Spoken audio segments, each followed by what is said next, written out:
మారేడుమిల్లి అటవీ ప్రాంతంలో వేటగాళ్ల భారీ కుట్రను అధికారులు భగ్నం చేశారు. వన్యప్రాణుల వేట కోసం అమర్చిన సుమారు 500 రకాల విద్యుత్ తీగలు, ఉచ్చులను స్వాధీనం చేసుకున్నారు. అటవీ సిబ్బంది అడవిలో ముమ్మర తనిఖీలు చేపట్టారు. మారేడుమిల్లి అటవీ ప్రాంతంలో మూగజీవాల వేటకు దుండగులు అమర్చిన విద్యుత్ తీగలు, ఫుట్లాక్ పరికరాలు, భూమిలో పాతిపెట్టిన ప్రమాదకరమైన ఉచ్చులను అధికారులు గుర్తించి స్వాధీనం చేసుకున్నారు. వన్యప్రాణులను వేటాడితే కఠిన చర్యలు తప్పవని డిఎఫ్ఓ శివకుమార్ హెచ్చరికలు జారీ చేశారు. ప్రతిభ కనపరిచిన సిబ్బందికి డిఎఫ్ఓ రివార్డులు అందజేశారు.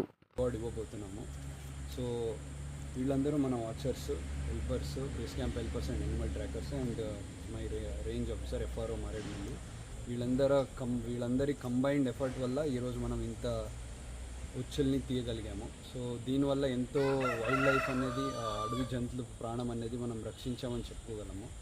సో దీనికి ఏమైనా క్రెడిట్స్ ఉంటే అది వీళ్ళు చేసిన ఎఫర్ట్ వల్లే ఇదంతా అయింది.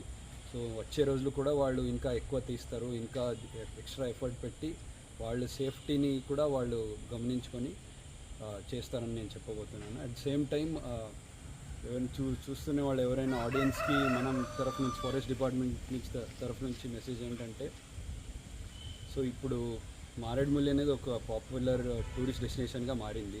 వచ్చే రోజుల్లో ఇంకా పెద్ద టూరిస్ట్ డెస్టినేషన్గా వస్తుంది. సో దీంట్లో ముఖ్యమైన పాపులర్ అట్రాక్షన్ అనేది forest and wild life. So మనం ఎంత కాపాడుకుంటామో అంత ఎక్కువ మంది వస్తారు, అంత టూరిస్ట్ వస్తారు.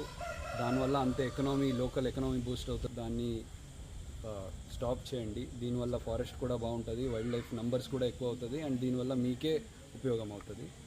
ఓన్లీ ఉద్యోగమే ఇది. ఫారెస్ట్ని పెట్రోల్ చేస్తారు మోస్ట్. ఇప్పుడు వర్షం కాకుండా, ఎండ కాకుండా, ఈరోజు మనం చూస్తున్నాం ఎంత ఎండ ఉందని.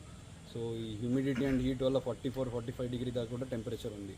అదేమీ లెక్కించుకోకుండా వాళ్ళు చాలా టఫ్ కండిషన్స్లో డే నైట్ కలిసి ఇదంతా తీశారు. సో వీళ్ళది only duties forest protection, patrolling and ఈ స్నేర్స్ని, ట్రాప్స్ని తీయడము. అండ్ చాలా రిమోట్ ఇన్సైడ్ డీప్ ఫారెస్ట్లో కూడా వీళ్ళు ఉంటున్నారు ఆ బేస్ క్యాంప్స్లో. సో ఇది Papikonda national park and reserve forest. ఇప్పుడు మనం రోడ్లో వెళ్తున్నప్పుడు లెఫ్ట్ రైట్గా ఉండేదంతా reserve forest, direct national park లేదు. నేషనల్ పార్క్ ఇంకొంచెం లోపల వెళ్ళాలి, కానీ వీళ్ళు కవర్ చేసే ఏరియాలో నేషనల్ పార్క్ కూడా వస్తుంది. సో వీళ్ళు ఎప్పటి నుంచో అపాయింట్ అయి ఉన్నారు, కొంతమంది 10-12 ఇయర్స్ నుంచి కూడా డిపార్ట్మెంట్లో పనిచేస్తున్నారు.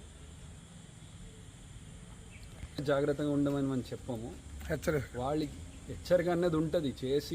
చేస్తున్నప్పుడు దొరికిపోతే ఆబ్వియస్లీ చట్టపరంగా ఇంప్రిజన్మెంట్ అయినా, ఫైన్ అయినా అదైతే ఉంటుంది. కానీ ఆ లెవెల్కి మనం రీచ్ అవ్వకూడదు. అది చేయకుండా ఉంటే ఇంకా మంచిది, ఇక్కడున్న లోకల్ ప్రజలకు మంచిది, మన స్టాఫ్కు మంచిది and at same time wild life and forest కూడా మంచిది.